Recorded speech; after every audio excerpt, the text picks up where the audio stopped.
Ladies and gentlemen, boys and girls from around the world, I want to thank you so much for tuning in to New Day Black and Red.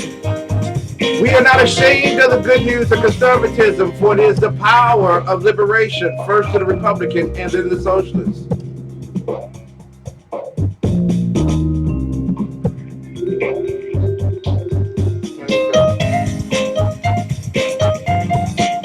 I'm trying to go live here. Am I live?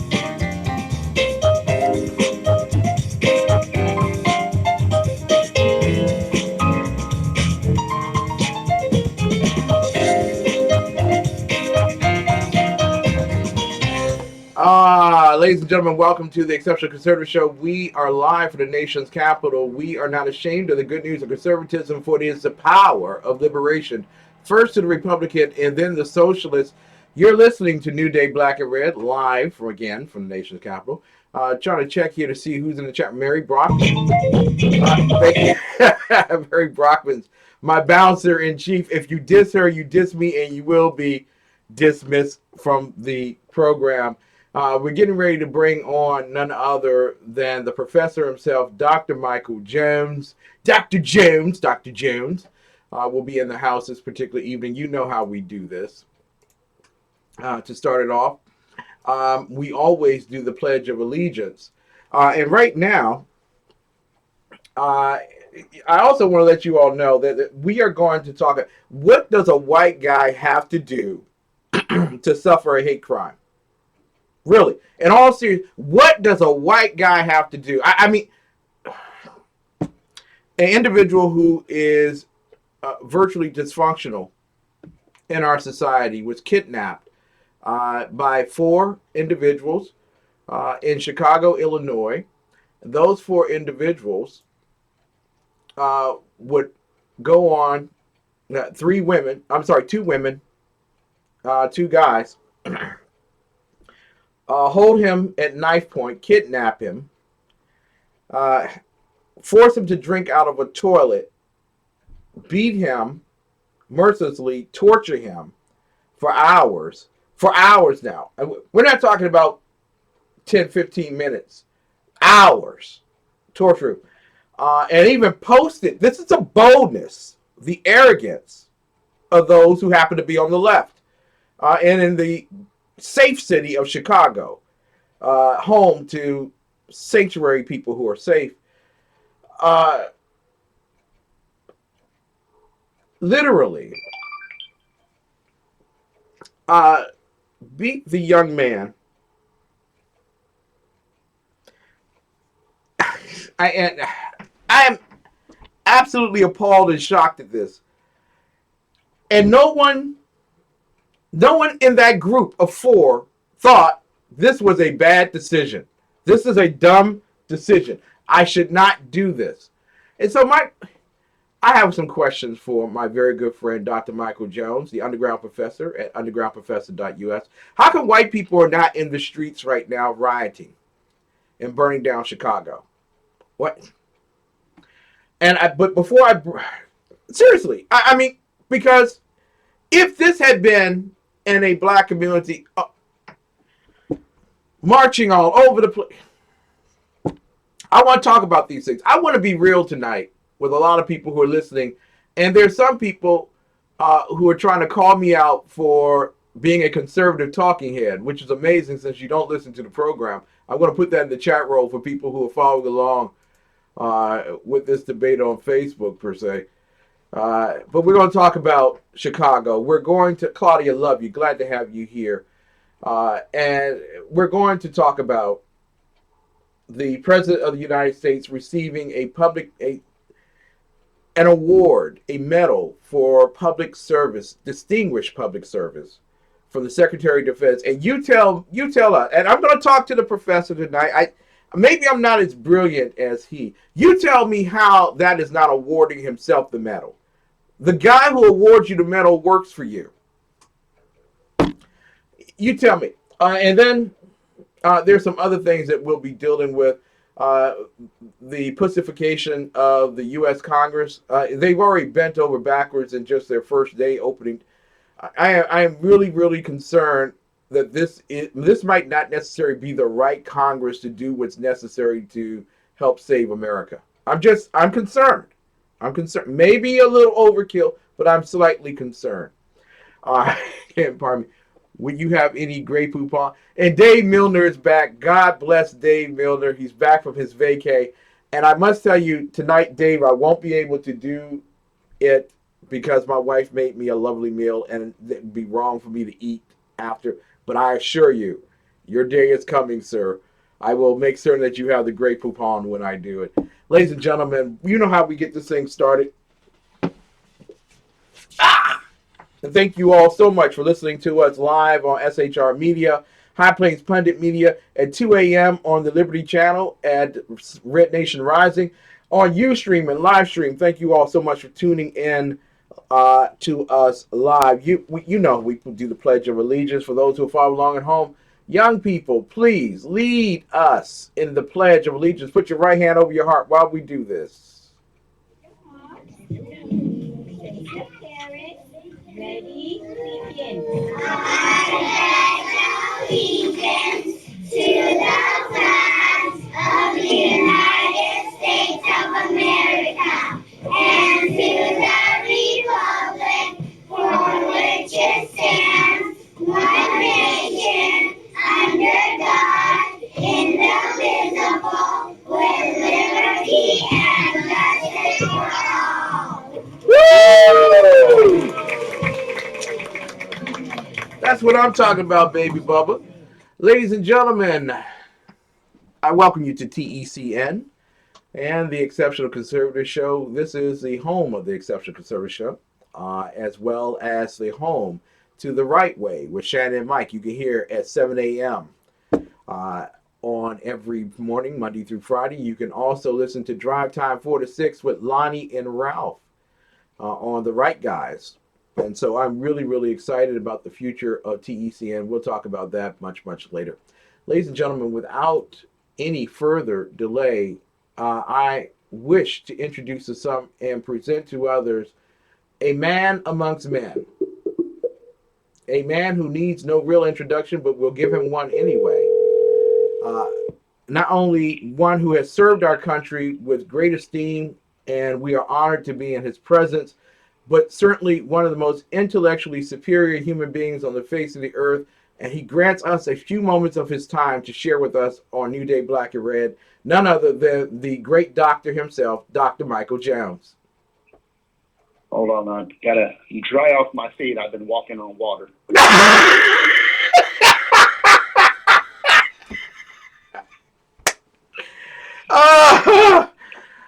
Good doctor, it is an honor to have you with us tonight.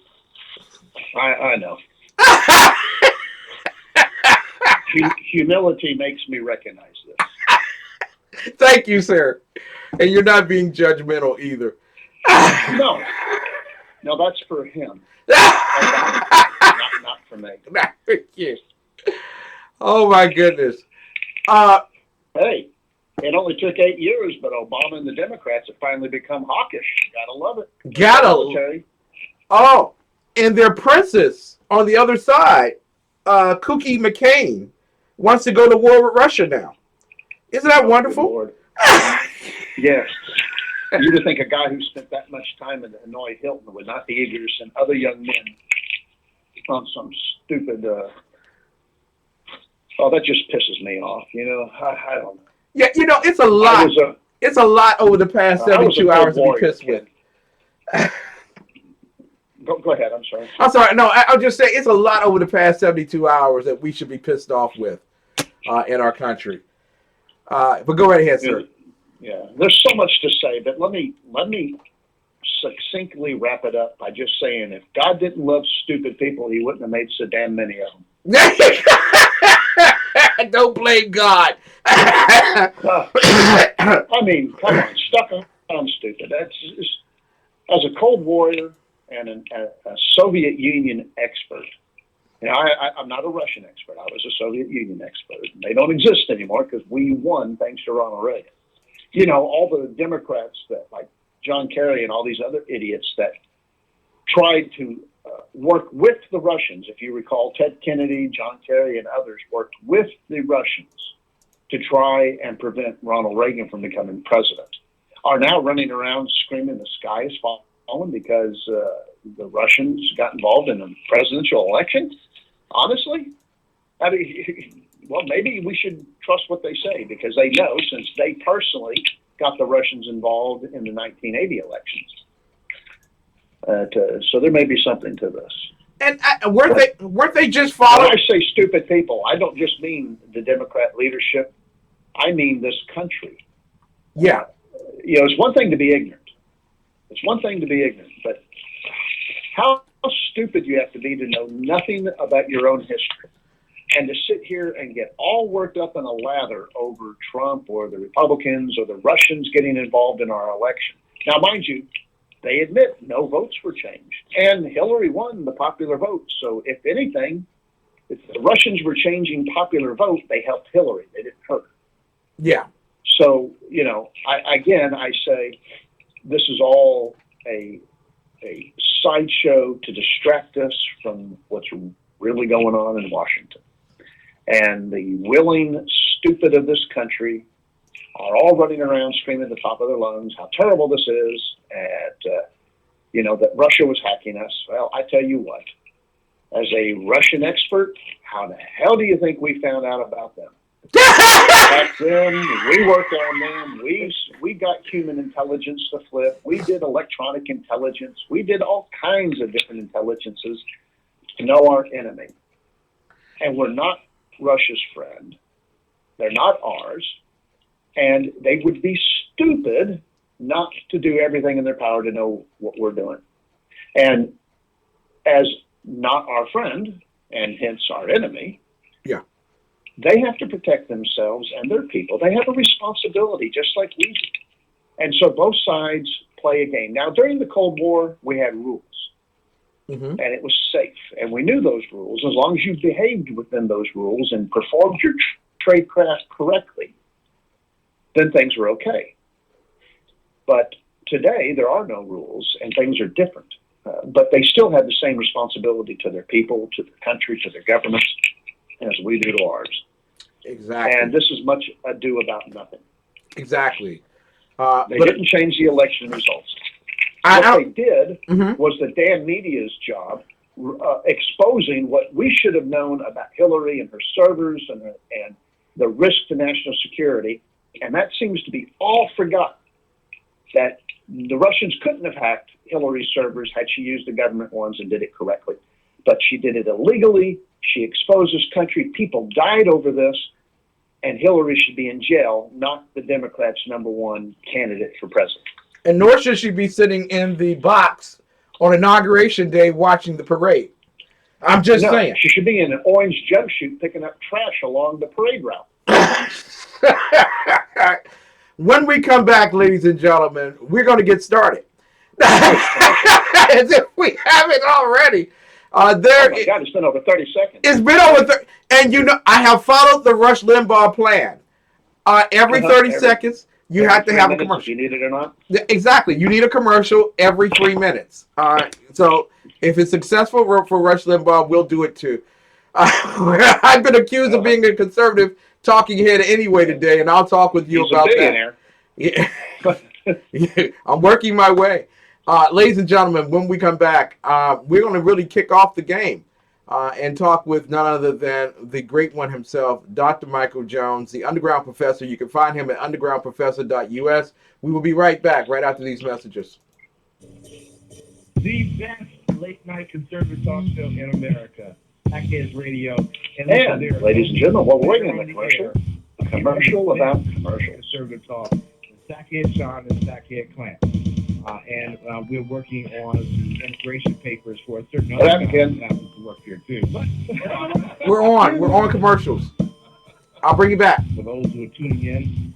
Oh, you play commercials? Yeah. Late night. Oh, I can't hear them. I'm sorry. Usually I hear radio. The best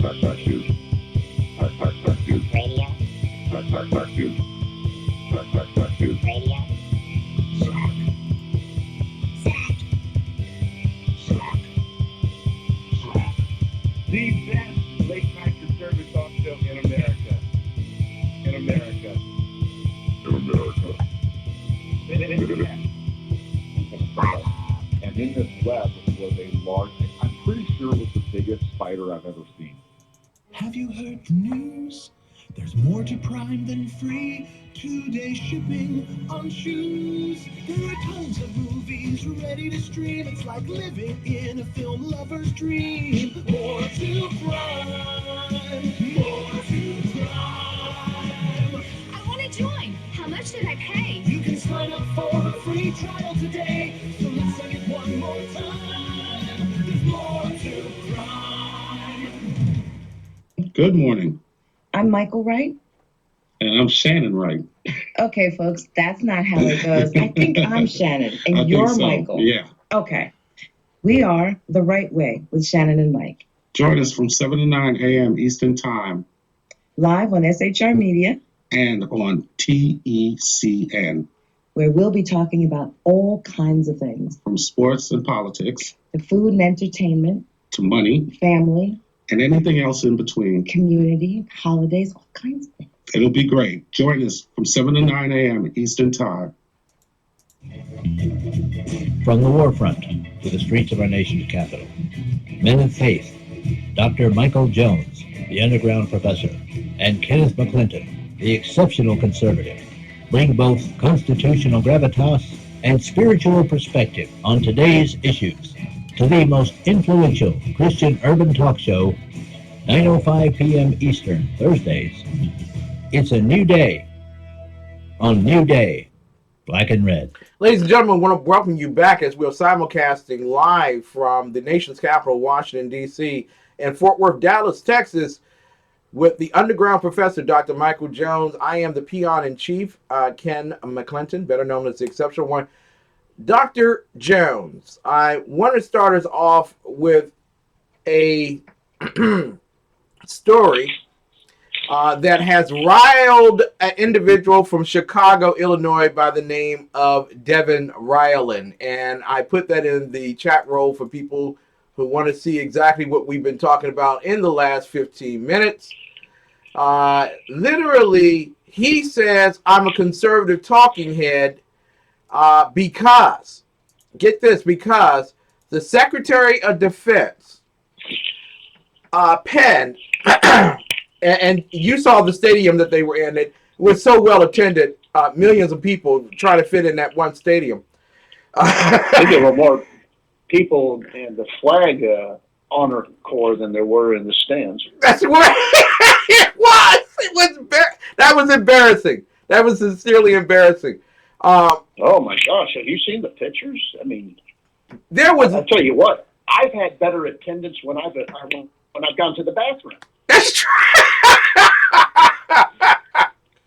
And there's a great reason why, of course. Wow. You know, I had this thing where people always are wanting me to rent out a Coliseum, you know, and give a speech and stuff. And I'm thinking, you know, no, because if only like 10 people showed up, it'd be embarrassing as heck to, you know, to do. But that's exactly what I'm talking about. What happened to Obama is why I won't do it.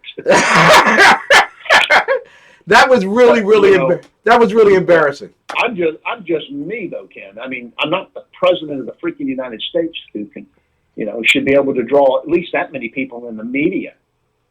I mean, Would show up for his speech. So I mean, where was everybody? exactly. If you're going to give a farewell to the military, wouldn't you command your military to be present? I mean, they don't. Well, he usually does. No, he usually does. They usually give orders. Yeah. That there will be max attendance and that people will be dressed well and that they will be smiling, that they won't be looking pissed off or stoic or military or anything, but that they will look like they cannot believe that they're in a rock star's presence like Obama. Exactly. And that's the orders that they are given. And yet, if you look at them, none of the military is smiling or they're laughing because they're looking around at the stadium.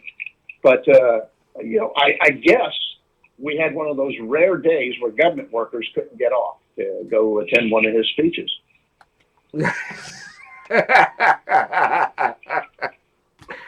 Well, apparently, Devin Ryland. Well, I think I found out what's going on. I think all these government workers are out celebrating that Puerto Rico wants to become the 57th or 58th state, whatever. That and that they might have been all out celebrating that. They could be, or they may have gotten free tickets to the next Fidel Castro speech.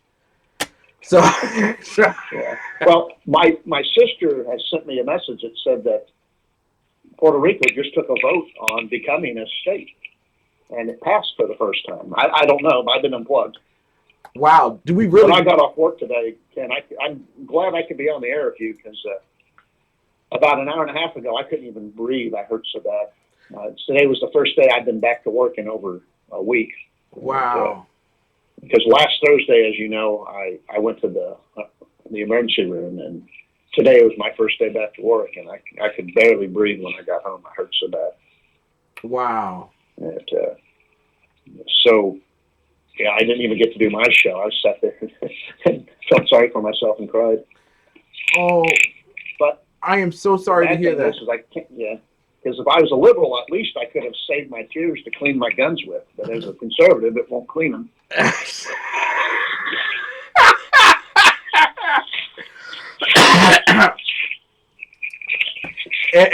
As you reach for an M16 and call it a 38, that's the liberal in you. Yeah. Well, M16 when I was in the military. Now it'd just be an AR-15 from Marmalade.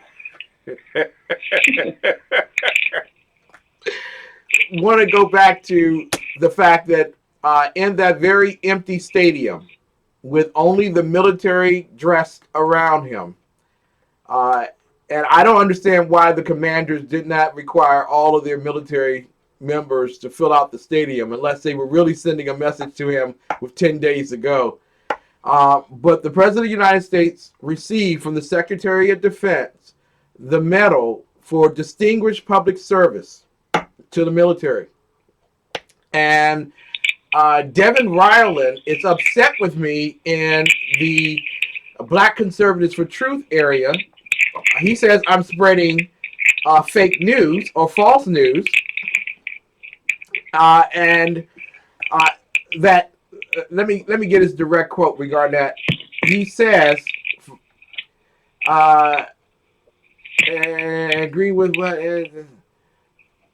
the points you present. The validity in the claims of your stories. I was aware of the coverage for my own reasons. The fact is, Obama did not award himself the medal. The defense secretary did. Professor, I am very, very ignorant with an IGNT. Don't force me to agree with you on stuff you don't want me to. I purposely spelled it so that you could. Ignorant. I am really ignorant.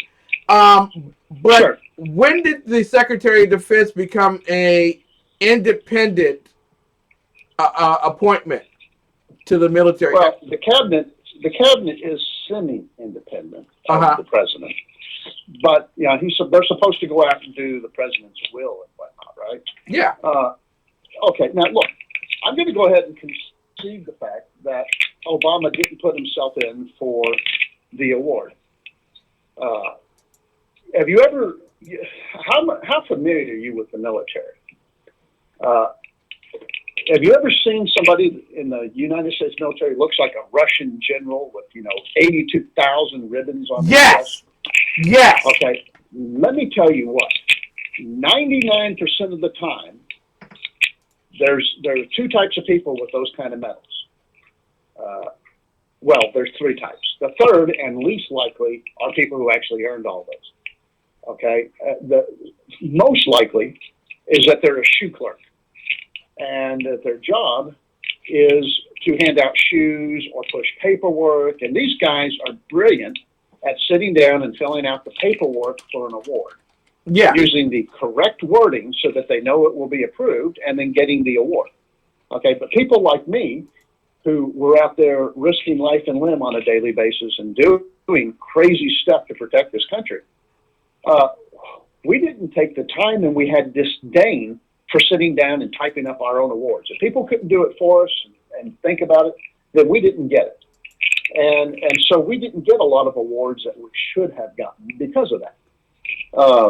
So that's the first type are the shoe clerks that put themselves in for awards. And then there's the third type, like me, who get them sometimes and deserve them. And the second type is officers who are in charge of units who do great things, but because they're the boss, they get the recognition, and that's fine. I mean, I'm not making fun of that. You're the commander, and you send your troops out under orders to go do something, and they pull off a miracle, and they get a medal for it. Then, if it's a unit citation or whatnot, the company commander usually gets recognition for it too, even though he may not have been there or done that, but he gets recognition. That's just the way that is. Yeah. So sometimes you'll see an officer with a lot of medals because he was in a unit that did a lot of good stuff. And that's just, that's the way that is.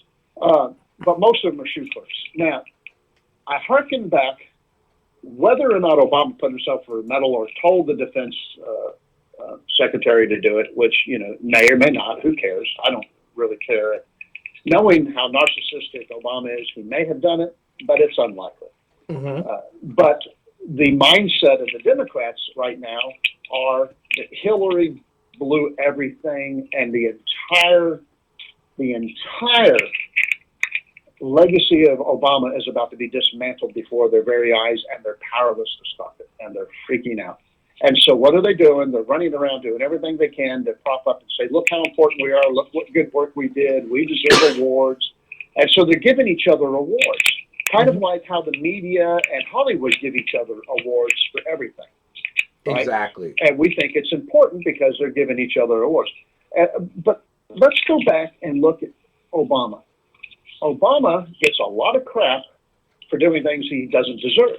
So whether he put himself in for this medal or not, who cares? He got the Peace Prize, Nobel Peace Prize, before he was even president. Yes. Because the whole world just knew we were going to be at peace. Of course, since he's been in office, he has put us in more individual wars than any president in the history of this country, and that includes George Washington. And he has kept us in constant combat since then. Mm-hmm. And he got the Nobel Peace Prize.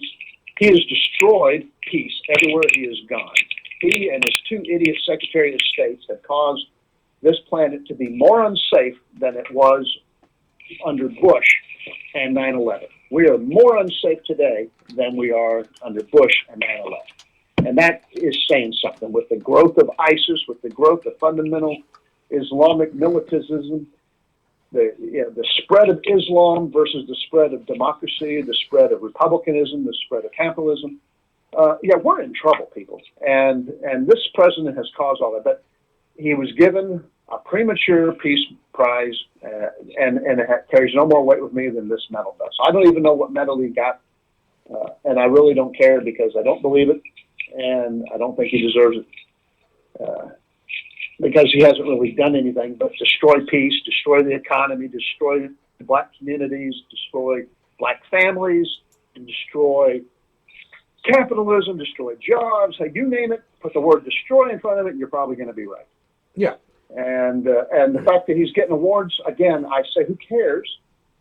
Are there really idiots out there that are ready to celebrate the fact he got an award? With the destruction he has done to this country. And I mean, that's not arguable.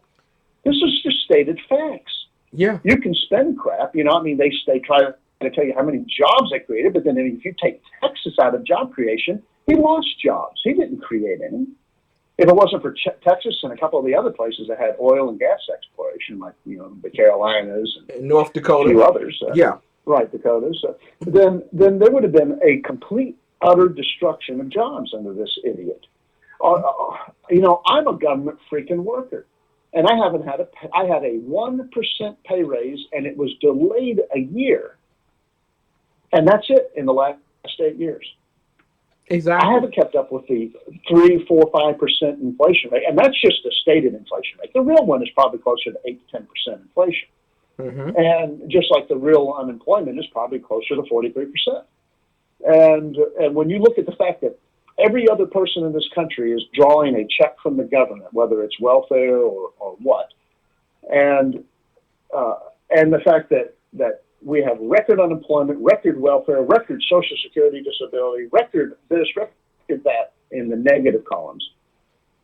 Who the hell is out there celebrating that this knucklehead got some stupid award from the defense industry for being the citizen of the universe? Citizen of the universe. I am just really holding back here right now, too. Trust me. I know you are. This infuriates me. I know, and I'm infuriated by it, too. And I'm infuriated by the assertions of a Devin Ryland from Chicago who says that I'm a conservative talking head because I present the question. Well, you are. Well, thank you. I mean, you are a conservative talking head. That's like saying you're black, okay? Because you're conservative and you have a radio show. Makes you a talking head. Okay, well. But does that make you wrong? That's the issue. You see, the implication is by calling you a conservative talking head, you must be wrong.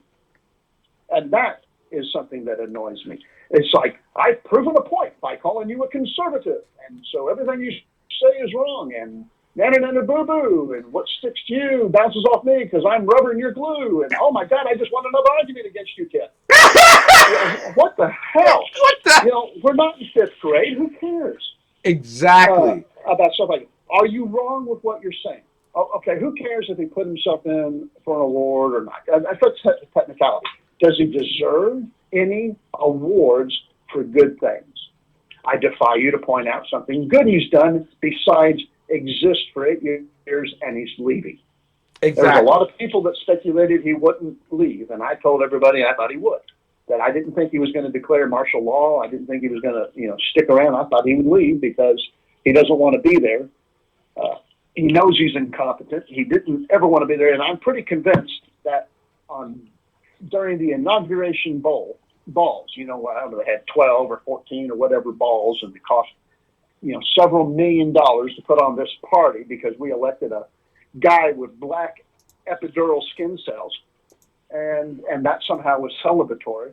Most certainly. His epidermis was showing, and yet I think somewhere at there during those balls, he looked over at Michelle, who normally keeps his, by the way. Yes. But the different type of balls. And I think he looked over at her and said, Michelle, I think I'm in the wrong job.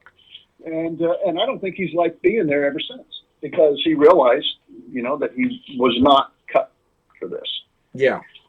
And exactly. To think in our lifetime, we would actually find a person who made Jimmy Carter look like a good president. Wow. Is flabbergasting. Devin Rowland, I must present to you that only a narcissist would accept, while he's in office, the medal for distinguished public service from his own employee. It is not. Well, no, Ken, let me stop you there. All right. And let me say why. Because the president is an office. It's not a person, right? Yes. And this is important to remember. People like Ronald Reagan knew this, and that's why he would not go in the Oval Office without wearing a jacket and tie. Of course, people like Bill Clinton went in there in sweats and got DJs on the Oval Office floor. But some of us realize how important this is, and that it's an office that's bigger. It transcends the man, which is my prayer that Trump is one of those people, but that remains to be seen. But the office of president gets a lot of awards. Okay, have you ever noticed, like George Bush, when he was given that idiotic speech his stupid handlers had him do with the mission accomplished speech? Remember that? Yes.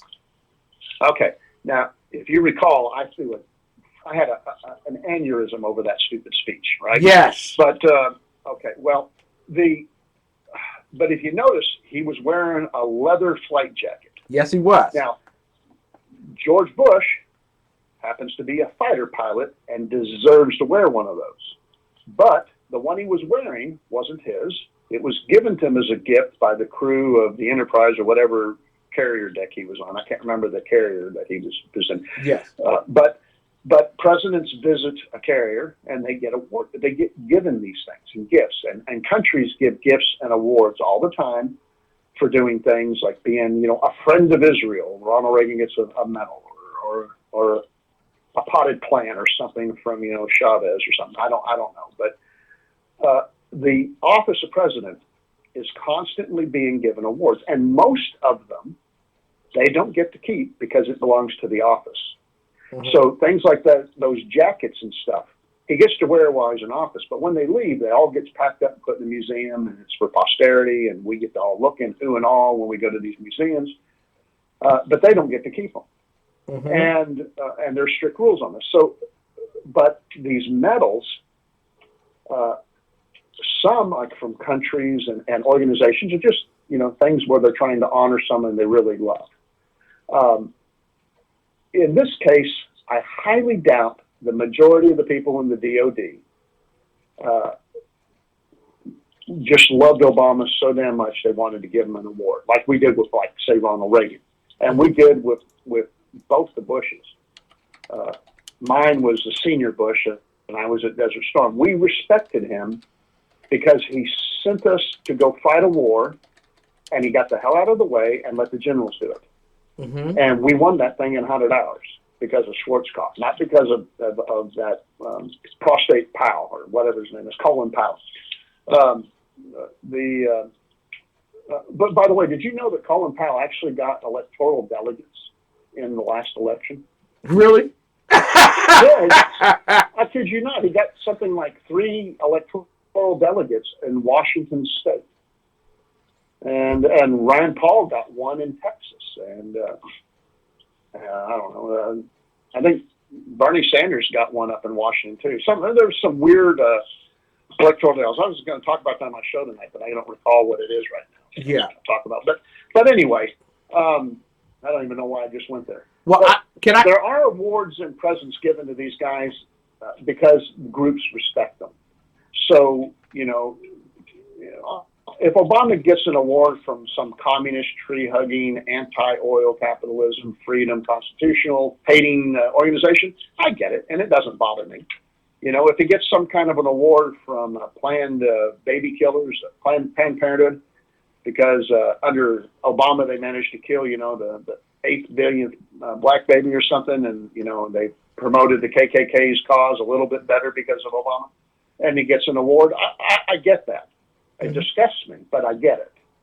Mm-hmm. But what I don't get is why the military would give him an award for gutting the military, for turning it into some kind of transsexual breeding ground and homo, social engineering instead of what we're supposed to do, and that's to go break things and kill people.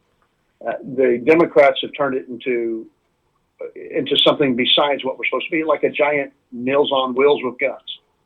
And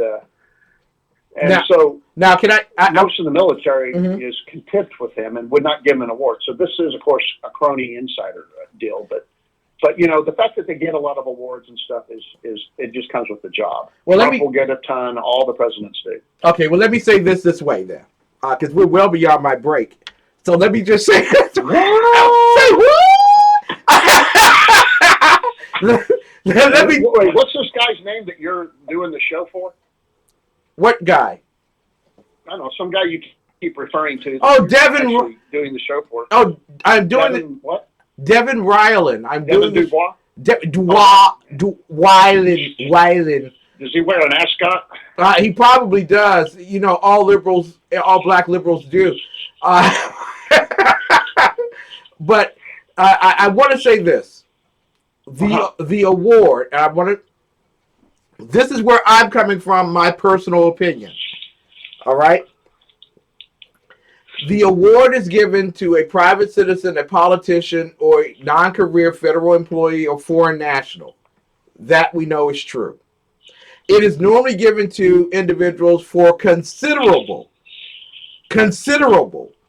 personal sacrifice and inconvenience, and should be motivated by. Obama has been an inconvenience. No, not him. Okay.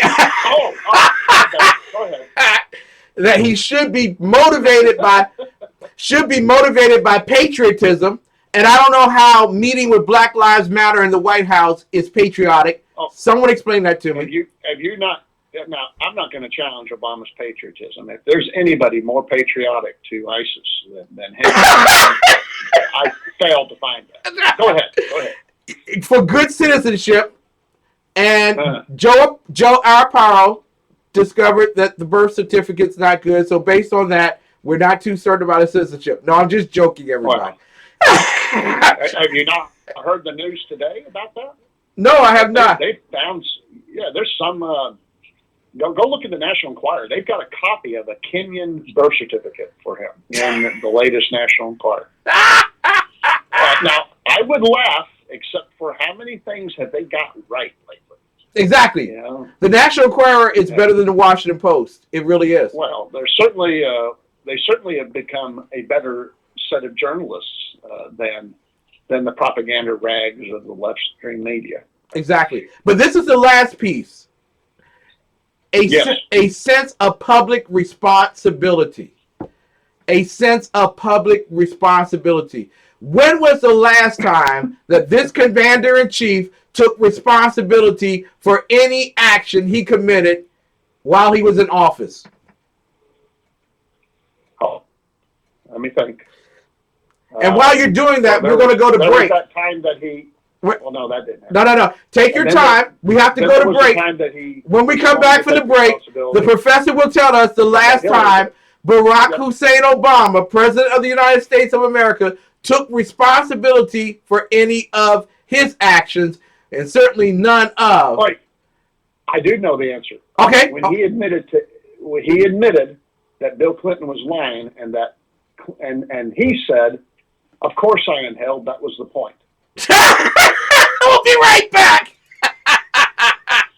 My name is Christopher Arnold. I'm the executive chef of the Q's Restaurant, and today I'm gonna walk you through some of the meals that we prepare here.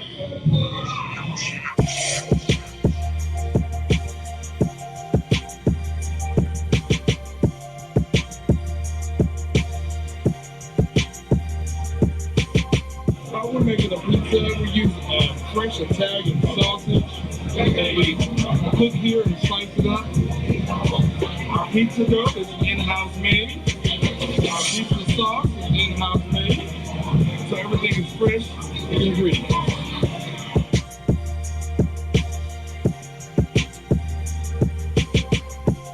This is our Thai curry chicken. The sauce is made with coconut milk and the Thai red curry. It is juicy chicken thighs as well as some mixed vegetables, served with jasmine rice and pita bread. So now we're going to prepare our famous blackened tilapia and grits, our fish and grits on the menu.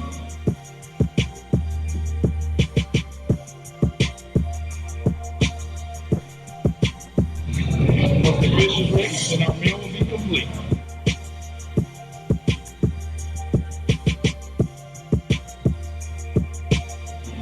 Let me tell you about our infused beef burgers.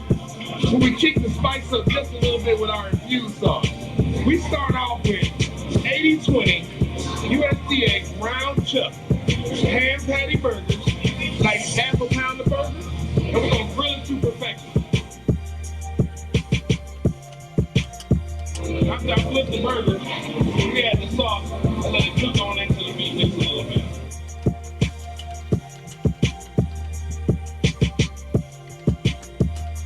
We're going to add a little bit of pepper jack cheese to this burger to spice it up a bit.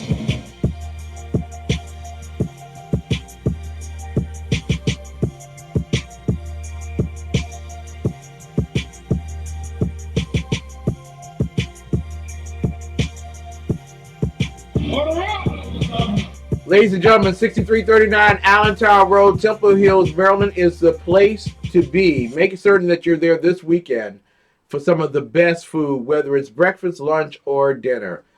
It is Infused Restaurant, 6339 Allentown Road, Temple Hills, Maryland. Ladies and gentlemen, I have the fond pleasure on New Day Black and Red to talk with one of the most brilliant men in America, but also my very good friend.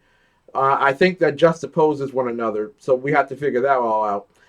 The underground professor, Dr. Michael Jones. I'm the exceptional one, Ken McClinton, and you're listening to TECN on SHR Media Live, HPPundit.com Live, and also for those who will be going away right about now on Red Nation Rising 2 a.m. on the Liberty Channel. Thank you all so much for listening. You can also watch us via live stream and Ustream. It is also rebroadcast on YouTube and other places as well. Professor, I want to play for you rather quickly a note from the President of the United States of America. This is his first time in all of about 72 hours of responding to the event that took place in Chicago. And I want you to pause for a moment and listen to the great one himself, the man who has more eyes in his speeches than any other president, Barack Hussein Obama. I promise you, for the most part, race relations have gotten better. But I think what we've seen over the last several years, when it comes to tensions between police and communities, the internet, horrific hate crimes of the sort that we appear to have seen on Facebook. Yeah, what is your reaction to that? Actually, it's terrible. And so part of what technology allows us to see now is the terrible toll that racism, discrimination, and hate takes on families and communities. But that's part of how we learn and how we get better. We don't benefit from pretending that racism doesn't exist and hate doesn't exist. We don't benefit from not talking about it. The fact that these things are being surfaced means we can solve them. So we are now justified in Cook County because all they were doing was reacting to the racism that already exists in America, and as such, while it is a hate crime, it's understandable. Am I confused in my understanding of what the president just said? Well, thanks. That's a minute and a half I'll never get back.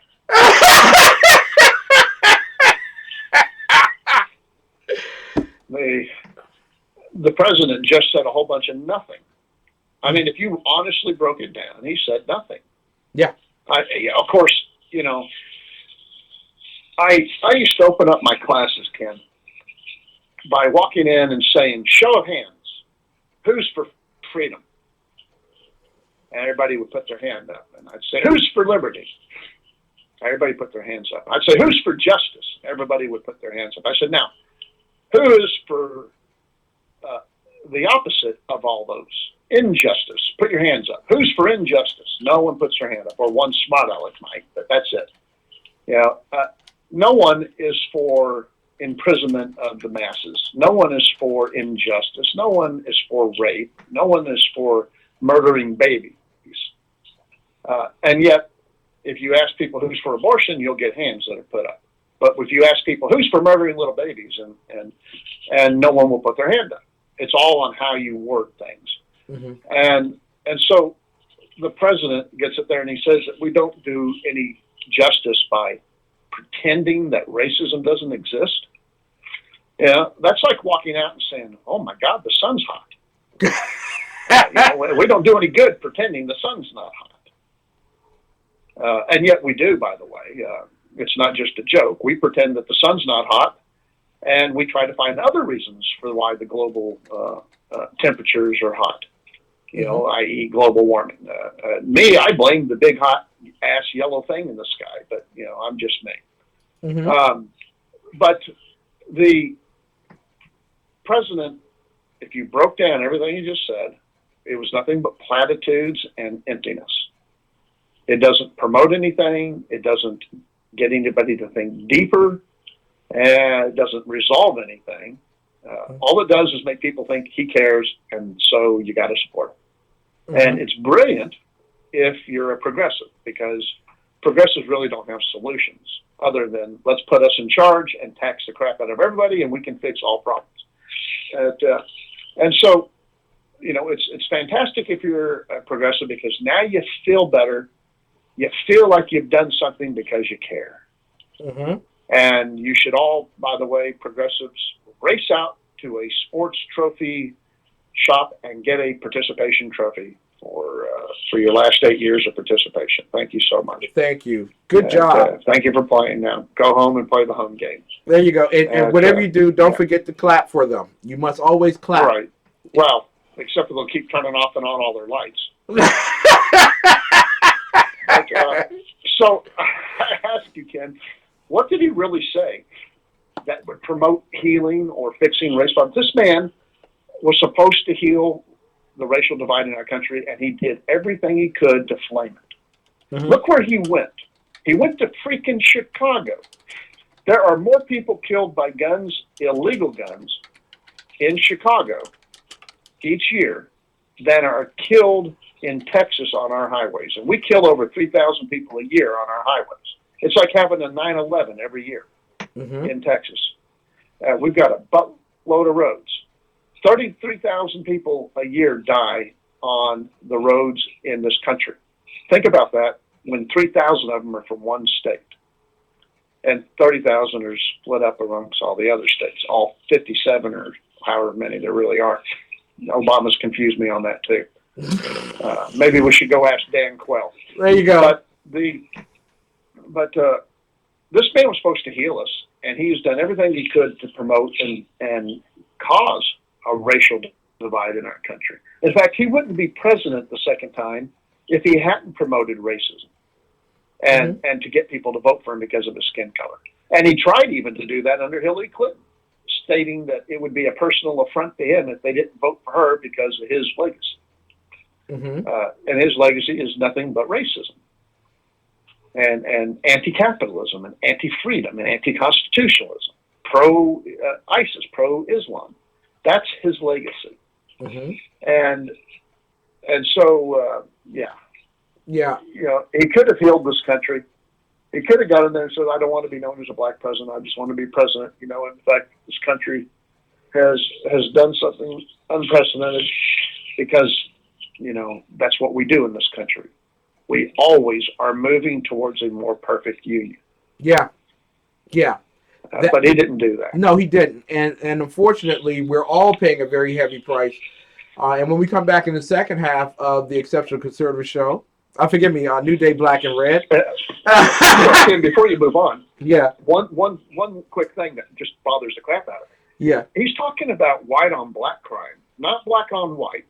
Exactly. Black on black. Exactly. He's only talking about white on black, and that is the rarest of all crimes in this country, except white on Asian. I think we don't pick on the Asians very much, but anymore, you know, now that all the railroads have been built. Well, but yeah. So what he's talking about is one of the rarest crimes in this country, and that's white on black. Now, I mean physical. We're not talking about, you know, white collar crimes and crap. I have no idea about that, but he's not talking white collar anyway. He's talking violent crimes. Well, actually, the FBI reports it the exact opposite way. They say, based on the 38 million, almost 40 million black people in this country, that there are 13,411 total hate crimes against between 2008 and 2012. Which represents hate crime. Hate crime. That's right. Yeah. Okay. Yeah. Let's talk about what a hate crime really is. Yeah, we'll talk about that when we come back in the second hour. Because Devin Riley says to me, and I'm so offended, that nobody has to do anything to be the victim of a hate crime. I want to let Devin know that the hate crime. You got to leave this chick alone, Ken. Is a guy. I have to. Oh. My bad. Well. We don't know. He just cries a lot. I just assumed. Exactly. You know, it could go anyway. Unfortunately, people have the understanding that hate crimes apply to every race. It does not, and it doesn't apply to every gender. When we come back in the second half, we're going to talk about why white people are not marching in the street and burning down cities. On New Day. Too busy working to pay for the rest of you. We'll be right back. Ladies and gentlemen, remember, while you're there at TECN or on the front page of the ExceptionalConservativeShow.com and you're listening to this particular program, remember, we're trying to raise $10,000 to help the Shekinah Ranch in Ohio as it prepares for the summer where it takes care of young people as young as 3 years old who have suffered from sexual abuse and other manipulations. I want you. You say Chicano Ranch? Is this for a bunch of Mexicans? No, not this. No, that's the other one. Shekinah. Oh. It's in Dayton, Ohio. Can you spell that? Yes. Shekinah. There we go. Shaniqua? No, that's the other one. That's in Harlem. The other ranch? That's the other ranch in Harlem. We'll be right back, ladies and gentlemen. We'll be back in about 5 minutes. I want you to listen to Donovan Larkin talk about why you need to support the Shekinah Ranch and donate as much as you can. I want to thank everybody who donated in last night's show. I really appreciate it. Make certain that if you're listening tonight that you donate. Welcome to Protecting Innocence. I'm Pastor Donovan Larkins, and we're going to share with you from a biblical view, but from also a worldview of what's going on in our world. Child molesters and sexual predators are growing daily. The sex offender registry is growing in some parts of the country 40% a year. There are close to 800,000 registered sex offenders in the United States of America. Pedophiles are lobbying to legalize sex with children daily in Washington, D.C. Why would our government entertain pedophiles to gain legalization and in spite of the fact that they're hurting children?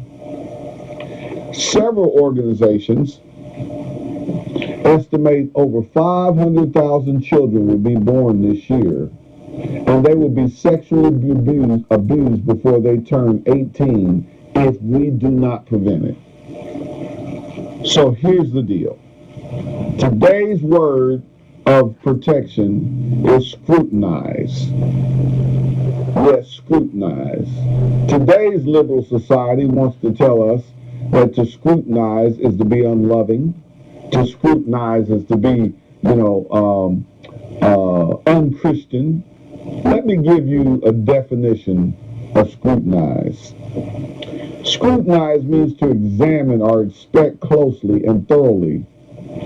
Customers were warned to scrutinize the small print. That's an example of what scrutinize is. And today I'm letting you know that parents, you are your child's number one defense against child molesters. That means you have to do your job. That means you have to really step up your parenting. And so today's word for you parents is scrutinize. Scrutinize the relationships that your children have.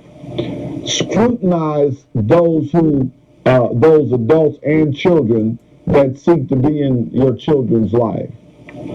Scrutinize, examine, determine whether or not they're good for your children or not. Sexual predators are not going to come out. Child molesters are not going to come out and say, I'm a child molester. So therefore, you have to do your job. Effective parenting will scrutinize the relationships that you have in your life, or you will scrutinize the relationships that are in your children's life. What kind of relationships? Well, a coach. Scrutinize that relationship. And I say scrutinize it to the point, if necessary, that it will be like a thorn pricking that relationship, because then you'll get to know what the true nature of it is. Don't ignore the obvious. I have a policy in my life. When someone shows me who they are, believe it. And so many children could have been prevented the pain of victimization if they just had a parent or parents visiting the school on a semi-regular basis, asking the neighbor, can I come and visit you because your son or your daughter is spending time with my daughter or my son. Walking into someone's home, you can really size up what kind of lifestyle they live. The computer. Scrutinize what your children are watching on the computer. Scrutinize the kind of relationships they say they have on Facebook. Scrutinize is today's word of insight and authority. Now listen to this. Your child's teachers, coaches, scrutinize them. Let them know you will be evaluating their relationship with your children. Without scrutiny, a person can go bad and you don't even know it. Yes, sir. That means someone could be good today and then decide that they want to feed off of pornography at night, and then your child ends up being the victim. So, scrutinize. Scrutiny is our word today. Parents, your relationship and your protection over your children is their number one defense against child molesters. This is not a joke. Child molesters are penetrating every avenue of our society. Church. Watch what church you go to, because let me tell you something. When you let down your guard, and when you let down your defense, the molester will be there. Be well. Be safe. Is your PC causing major headaches? Now there's an easy way to make your computer run like new again. Introducing System Mechanic, America's #1 PC performance software. System Mechanic scans your entire PC for over 200 different types of errors. It then automatically fixes even the most stubborn and frustrating PC problems, restoring full speed and stability in minutes. Visit runlikenew.com to try it free. Ladies and gentlemen, I want to thank you so much for listening to New Day Black and Red on TECN. You are listening to one great man and his peon. Yes, the underground professor, Dr. Michael Jones, live from Dallas, Fort Worth, and his peon in chief again, the exceptional one, Ken McClinton, talking tonight about an issue where the President of the United States virtually justifies it because of past racism in our country, the actual beating, torturing of a disabled white man in Chicago by 4 black persons, and that we are at a point where individuals are allegedly black. No, they all the way. Well, it's like, like you're accused of not being black sometimes, so I say alleged. No, they're black. And ladies and gentlemen, these 4 in Cook County, let me give you the names of the 4, since I don't want to be accused of spreading false news, fake news. They were all named Leroy. They just had different last names. Little Larry, Kiana, Nay, DeAndre. Well, apparently. So, I'm sorry. I just watched the entire series, Luke Cage. Yeah, so I want to run around and say, "Negro, please." That's like the funniest thing to me right now. Well, as my computer gets back in order, have you seen Luke Cage? They use the N-word more than Roots. Yeah.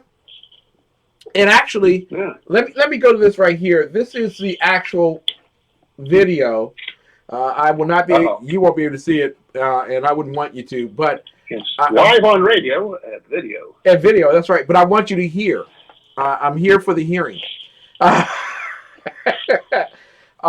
This was the process that took place with those who were anti-Trump, anti-white in Cook County, Chicago. It is a story we first broke here on Fox 32 News, and tonight there is breaking information on the victim of a torture case broadcast live on Facebook.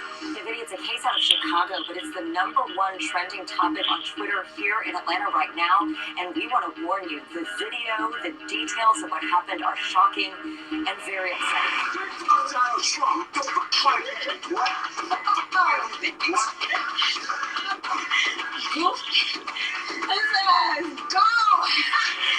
Many people took to Facebook Facebook outraged, wondering whether this will be considered a hate crime. But I think some of it is just stupidity.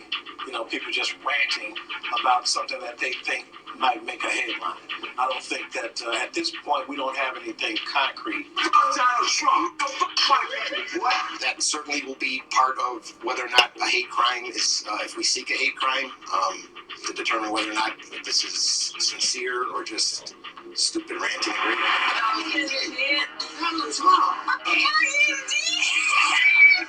Oh, my brother Green, I never. Knock your ass out right now. Stand up, boy. Stand up, boy. Stand up, boy. You better figure it out. What's your mouth? Let me see. Ooh, that is gone.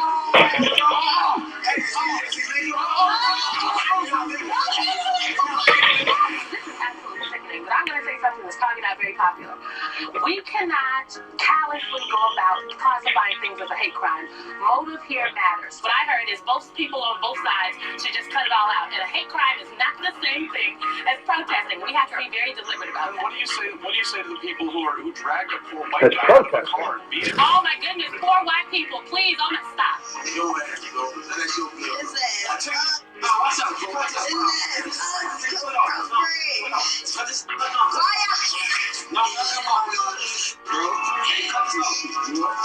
I'm gonna let your ass walk on what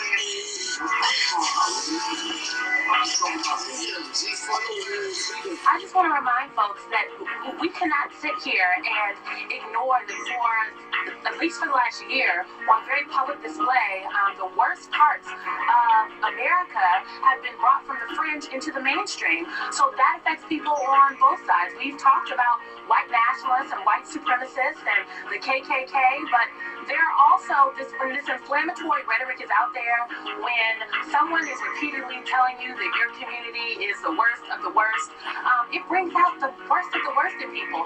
Police believe he went willingly initially, but that is clearly not the case based on 3 videos posted to social media. What you are about to see is disturbing. At one point, the victim is held at knife point and told to curse President-elect Donald Trump. The men can be heard saying they want this to go viral. Another video shows the group forcing the victim to drink water from a toilet. Throughout these videos, the victim is kicked, hit, and cut. Police believe he was released after being held anywhere from 24 to 48 hours. Officers found him walking along Lexington and Homan on the west side. You know, Don, I mean, at the end of the day, you just try to wrap your head around evil. That's what this is. It's evil. It's brutality. It's man's inhumanity to man. And I don't think it's evil. I don't think it's evil. I think these are young people. That's Don Lemon. I don't think it's evil. Is this why Obama got in a medal?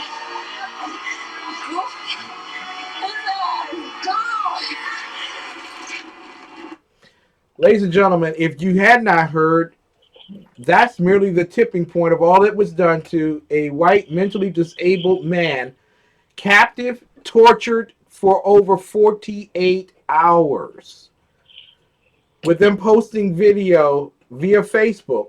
And if it were not for that, we would have never found out that it was Jordan Hill, 18, of Carpentersville, Tasfaye Cooper, 18, Brittany Covington, 18, and Tanisha Covington, 24, all of Chicago. And tomorrow morning, they will be at Cook County State's bond court for hearing, which I hope that they will be held in perpetuity without bond. They face charges of aggravated kidnapping. Now it's a hate crime, aggravated unlawful restraint, an aggravated battery with a deadly weapon. Hill is also charged with robbery and residential burglary at this particular time period, along with other charges. The others are also being held for variant charges as well, but the most distinct charges are kidnapping, hate crime, and aggravated unlawful restraint and aggravated battery with a deadly weapon. Professor, that's not the sickest part of all this. The sickest part is all these apologists that have come out for it. Yeah. You know, I mean, honestly, if this had been reversed, can you imagine the holy hell that would be unleashed on this country? Well, what Devin Weiland says that my question regarding this, what does a white guy have to do to suffer a hate crime? He says it's a trivial question. It only brings about subtly racial conversation that focuses on the idea that somehow white people are in danger just for being white. I want to ask you, sir, from what you heard there, did he appear to be in danger for being white? Well, let's take the skin color out of it. He was in danger. There you go. Now, right, so it doesn't matter what the motive was for these idiots. He was in danger. Now, it just happens to be that we've learned that their motivation was racism. And yeah, so of course, yes, he was in danger simply because they wanted a white guy. And because they're cowards, they went and found somebody like a mental retard than someone like me. Yeah. You know, because they don't take on people like me because, you know, I'll shoot them and then that'd be the news story. Exactly. Instead of being kidnapped. But Ken, God, it just makes me so mad. The people who come out and claim that it can't be a hate crime because a white guy does it to a black guy, that's a hate crime, but a black guy can't commit a hate crime, that's just buffoonery at its highest level. Yeah. I was coming back from Good Friday services with my little girls in my pickup truck one day. I was still married to the, you know, succubus from hell. And we were coming back from Good Friday service, my two daughters and I. And we turned right on red onto a street that on that corner was a McDonald's. And as we turned right and then accelerated, somebody wanted to leave the McDonald's parking lot, but they had to wait 3.5 seconds for me to pass. Decided that I cut them off somehow. And so they accelerated up the street and rammed me from behind, hit my F-150 pickup truck. Wow. I thought it was just an accident, that the guy just accidentally hit me, was eating his McDonald's or something, you know, and didn't pay attention. So I stopped the vehicle as you're supposed to in an accident, my bad.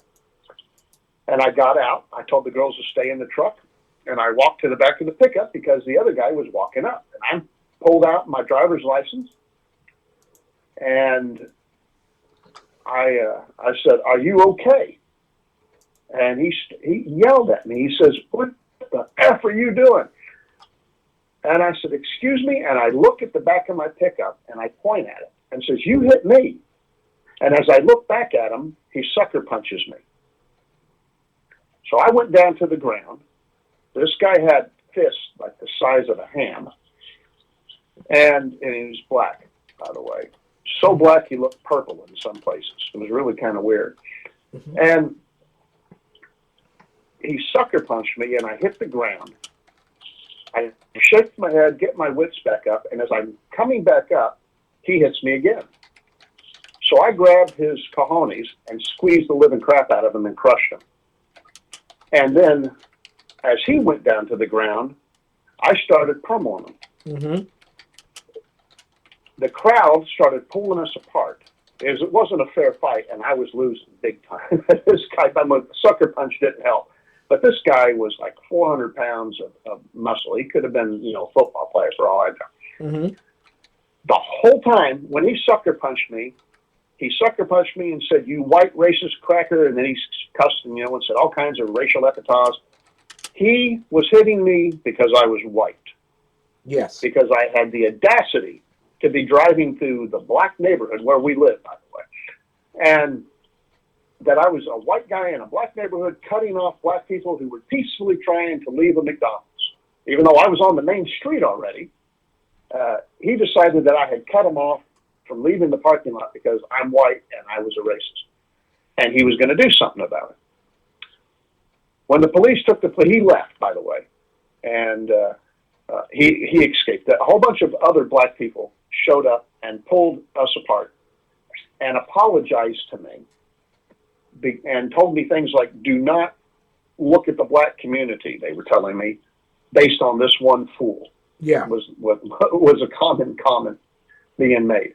They wanted me to understand that they didn't think of me like that, and they didn't want me to look at them like they were that guy. I thought it was just nice that they came to my aid at all, which surprised me. They didn't just step and watch some white guy get the stuffing beat out of them, that they actually got involved. That surprised me. But when the cops came and took the police report, I had got back in my car. They helped me get back in my truck. I drove over to the house, which is a couple blocks away. And my wife freaked out when she saw me and took us to the hospital. Now, my two little girls watched all this, by the way. Yeah. And there's there's more to this, but the short version. I go to the emergency room. The cops show up to take my statement. And I was told that it was not a hate crime. Because I said, this is a hate crime. He was beating me and calling me names and mentioning my race over and over and over with every stroke of his fist. And I was told it was not a hate crime because he was black and I was white. Mm-hmm. From the Fort Worth police themselves. That it would not ever be classified a hate crime because I was white. What they were telling me was that this black guy was justified in beating me, even though I didn't know him and I did nothing wrong to him. He was justified in beating me simply because I was white. And there was no charges filed. Even though I tried to press charges, they wouldn't do it. So this whole thing about hate crime, that's just idiotic. And I have been an opponent of it before, during, and after. Mm-hmm.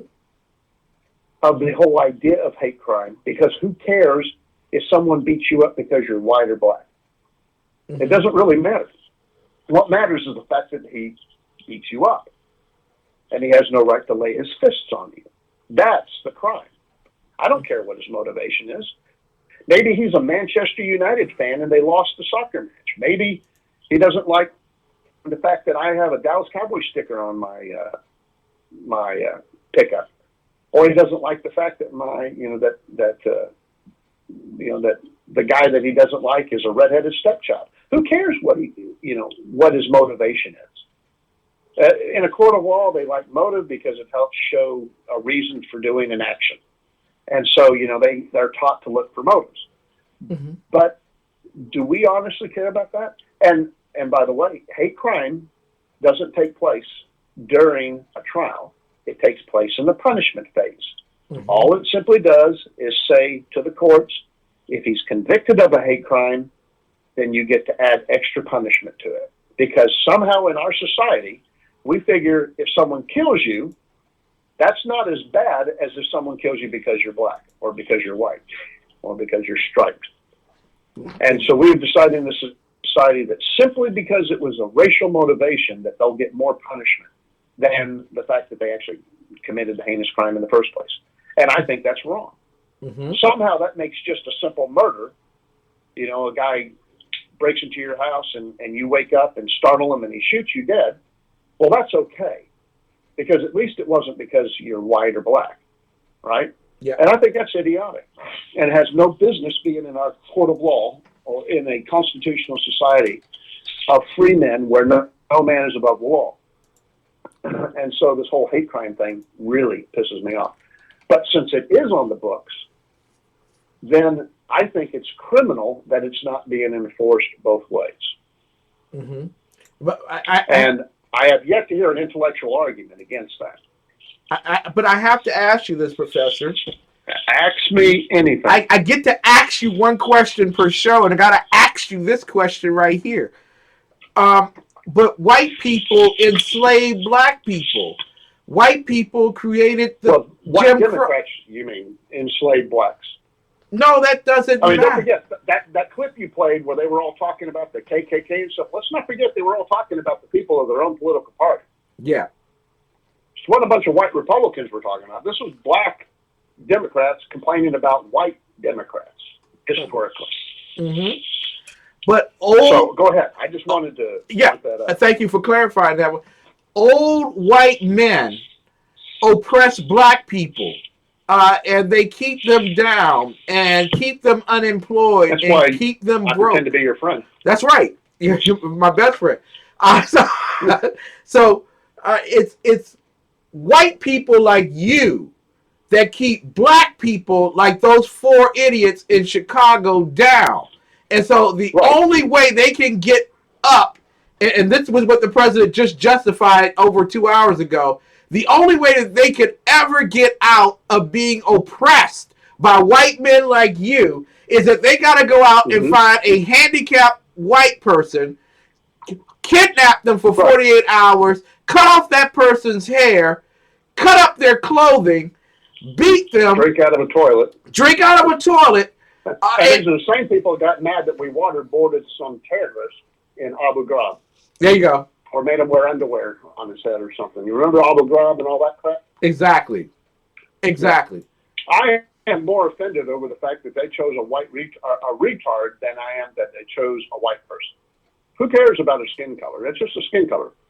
They picked on a retard, someone who couldn't defend himself. And see, that's what Democrats do. Democrats love attacking the defenseless, like the unborn, retards. You know, they're all running around always claiming they're champions of all these groups, but they're the ones that are causing the attacks in the first place. And that's the mindset. We have created a country, Ken, where there are a lot of people out there who think that was okay what happened. Listen to that video you just played of all the people justifying it. Don Lemon. Political philosophy, if this had been a reversed role, I would be condemning the people on my side for doing it. If this had been reversed, Chicago would be burned tonight, Baltimore would be burned tonight, D.C. would be burning tonight. Ferguson, they would rebuild overnight to burn it back down. Los Angeles, if this had been the other way, they would have found a way to keep Barack Hussein Obama in office for another 4 years because Donald Trump is the evil wizard from hell. I want to tell everybody what the federal code is, and then we're going to come back after the break and let you know what the Illinois code is for hate crimes. But under 18 U.S. Code 249, the Hate Crimes Act, in general, offenses involving actual or perceived race, color, religion, or national origin, whoever, whether or not acting under color of law, willfully causes bodily injury to any person or through the use of fire, a firearm, a dangerous weapon, and I don't know what's a dangerous weapon, or an explosive or incendiary device, attempts to cause bodily injury to any person because of the actual or perceived race, color, religion, or national origin of any person, A, shall be imprisoned not more than 10 years, fined in accordance with this title, or both. Ladies and gentlemen, number one, the hate crime is a nice way to institute gun control, but also the hate crime applies to all races, not just black. When we come back, we're going to continue our conversation and also look at a biblical response to what we call hate in America. Thank you. You're listening to New Day Black and Red with a great and wonderful man, the Professor Dr. Michael Jones from undergroundprofessor.us, and as well, his peon-in-chief, the exceptional one, Ken McClinton. And no, that's not racial. We'll be right back. Pretending to be a European From the Scott. warfront My to the God. streets of our nation's capital. Men of Oh, faith, hi, Kenny. Dr. Michael Jones, the underground professor, and Kenneth McClinton, the exceptional conservative, bring both constitutional gravitas and spiritual perspective on today's issues to the most influential Christian urban talk show. It's a new day on New Day, Black and Red. With home values up and interest rates near all-time lows, you probably know that now is a great time to refinance, like the Johnsons, who saved $436 a month. $436 a month? It's simple. Just go to LendingTree.com, compare loan offers for free, and see how much you could save in just 5 minutes. I thought you said the bank gave you the best rate. Yeah. Lending Tree. When banks compete, you win. I have to do everything myself. Someone is sleeping on the couch tonight. Meet Jason. He was really excited to start growing his business with social media until he realized how complex and time-consuming social media can be. It's difficult to manage multiple social networks and accounts. It's hard to monitor what's happening on social media, follow discussions, and engage with new followers. It's time-consuming to publish updates throughout the day, track and analyze how effective posts are, respond to fans and followers in a timely manner, and gain new customers. The list seems to go on and on. Jason quickly becomes discouraged. How could he ever do all of this and still run a business? He was ready to give up on social media until he found eClincher, the easiest way to manage social media. Jason was amazed how straightforward and simple it is to use eClincher.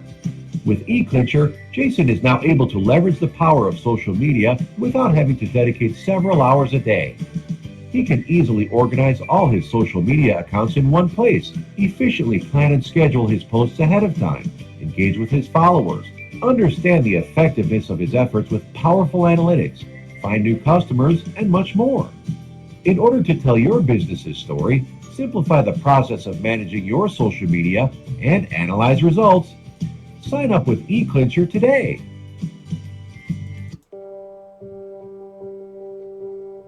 From day's first light till night's last glimmer, your satisfaction is our responsibility. On the range or in the field of duty, you can rely on Brownell's lifetime guaranteed gun parts, tools, and supplies. Anytime, any place. It's how we've done business since 1939. Brownell's. Ladies and gentlemen, I want to welcome you back tonight to New Day Black and Red with the great host, the Underground Professor himself from undergroundprofessor.us, Dr. Michael Jones. I'm his peon-in-chief, Ken McClinton. We're talking about Cook County. Well, not just Cook County, the fact that America is now living under a separate and unequal bastion. Simply put, that laws apply one way to one group and one way to another group. And that, quite frankly, the law of oppression has been fundamentally applied to white old men because it was they who instituted Jim Crow and slavery, and the social justice arm of urban America, Black America, and the La Raza groups have all, and the Native Americans, got to add that group in there, have all risen up and said it is justifiable for a disabled white 18-year-old to be held hostage for 48 hours, have his hair cut, force him to drink from a toilet,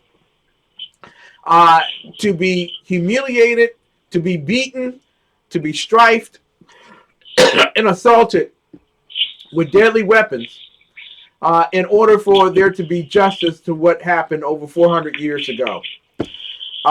So we have justifiable hate in our country, and of course, Underground Professor is going to add some reasoning to my discourse here. What did I get wrong, sir? Yeah, for a change, I agree with you.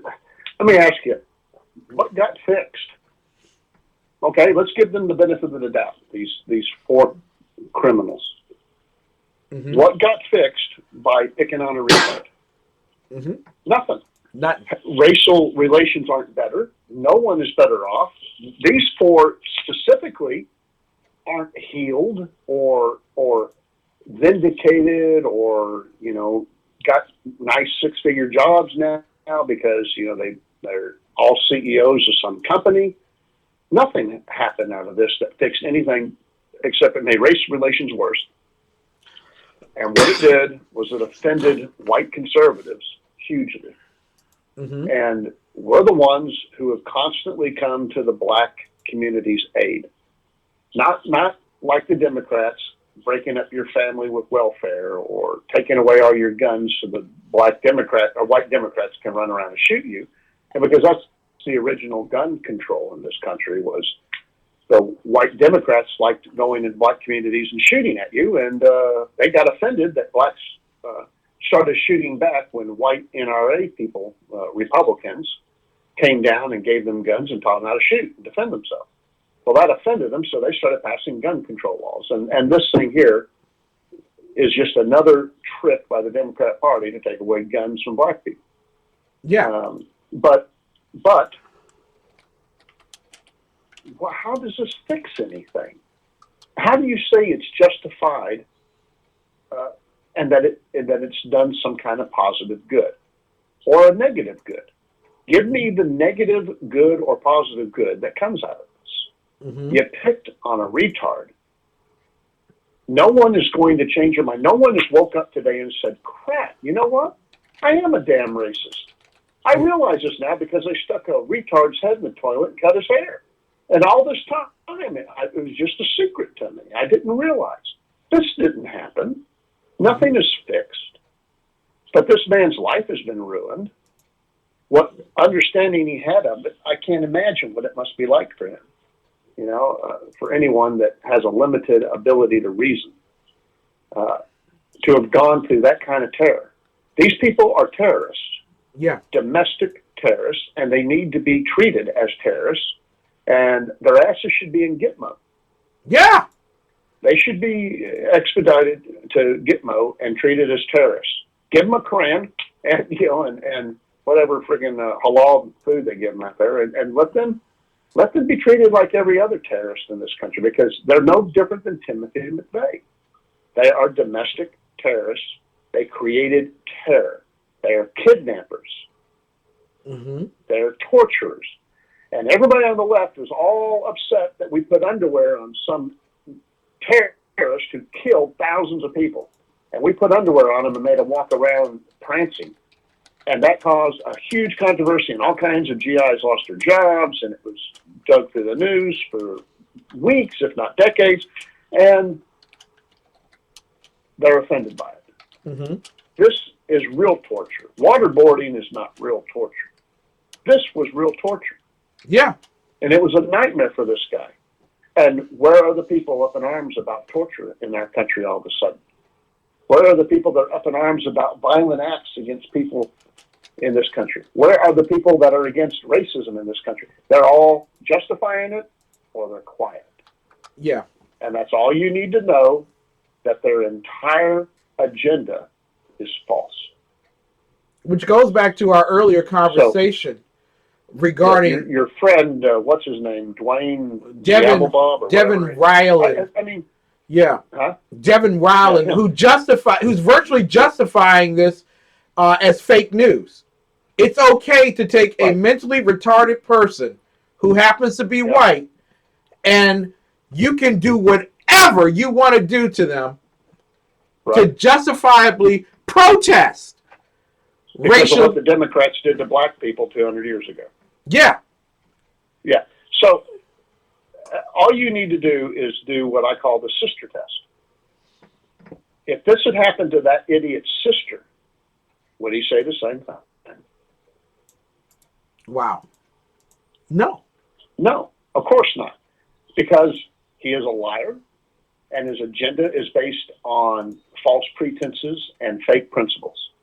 He doesn't have principles. He is not a man of honor. And I say this without knowing anything else about him other than the fact that the comments he makes shows you he has no honor. Because honor stands up on both sides of the issue. If you take an issue, like the Democrats, you know, are always against the military. You can't cut $1 from the friggin' welfare queens of this country unless you take $1 from the military. Remember the sequestration? Yes.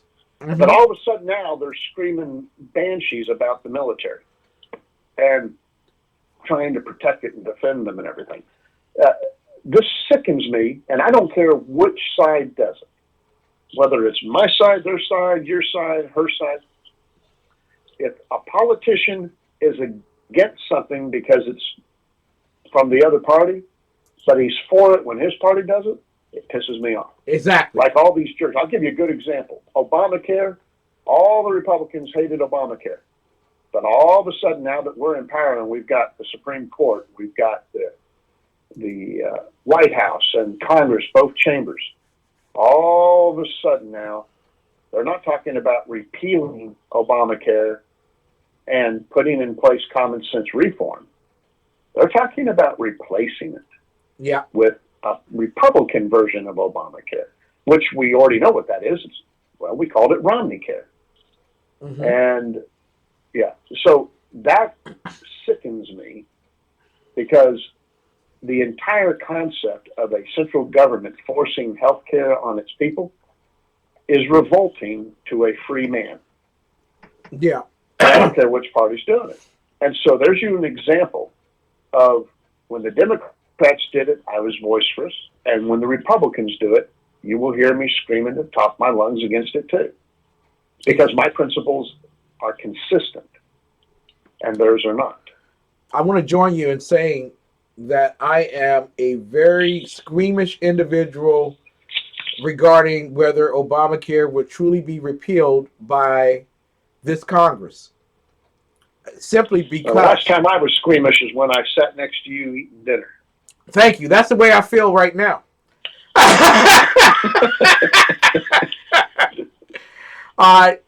I succinctly, I don't really believe they want to lose that absolute power over the American people. That is fundamentally, that is one of the most... Exactly right. You have given up the greatest liberty of life and the pursuit. Do you remember when Romney was running for president, when Obamacare was being elected or put into play, and then I think it was Romney was running as a candidate. He might have been the nominee.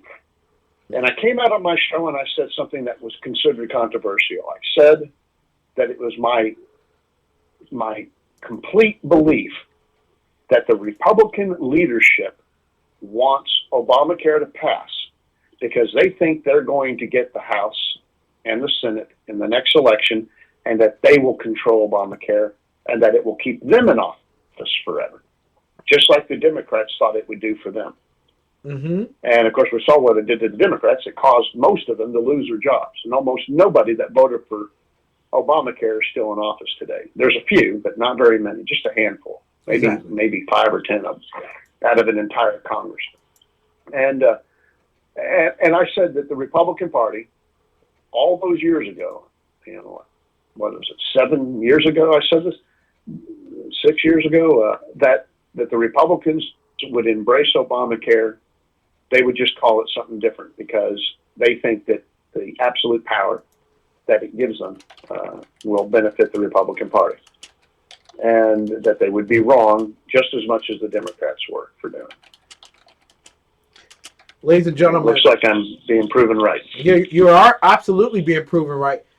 You have, when you all voted for Barack Hussein Obama, and I'm talking about those on the left, you people, as well as those on the right, you people, who thought that by voting in a socialist, Marxist into office that you could appease the crimes against you.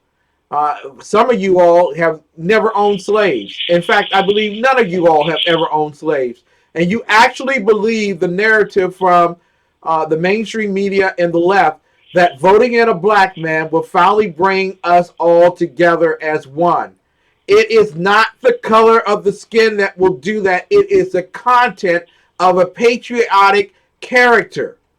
One that is not a committed man to the entire demise of the United States of America and its Constitution, but one who upholds the law for all people under that law.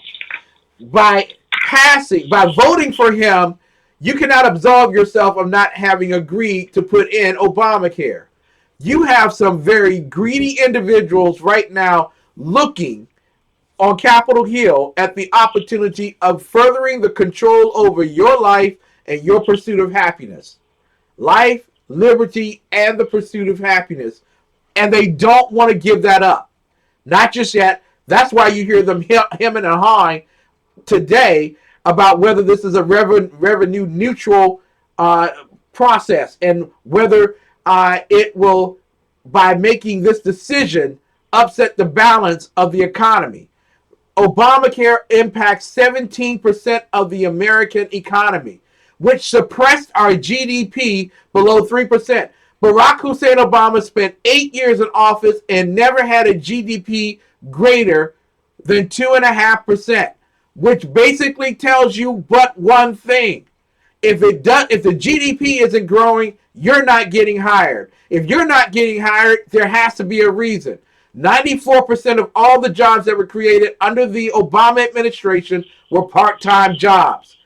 They control poverty in America now by controlling your life, your liberty, and pursuit of happiness. How did they do it? They did it by following the prescription of Franklin Delano Roosevelt, who had one thing left that he could not accomplish because he died, and that was to take control of the healthcare industry. These people waited 70 years. This is how you know leftists, well, they don't care about whatever you say to them. It doesn't matter what you say to them or about them. All that matters is the cause. And their cause is to steal, to kill, and to destroy, and to keep you in bondage. And quite frankly, here it is. There are now Republicans on Capitol Hill that see the power in the conviction of having some absolute control over your life. And do you think they really want to give that up? Heck to the no. So, ladies and gentlemen, I'm going to tell you right now, and I'm writing an essay, and I will put it out tomorrow morning. The real thing that you need to be telling people is not to hold Trump accountable, but in 2018, to hold the Congress accountable. If you cannot repeal Obamacare and stay out of the marketplace of healthcare and allow the states to do what they have to do and allow the free markets to work the way they want to, then you will be replaced. How was that, Professor?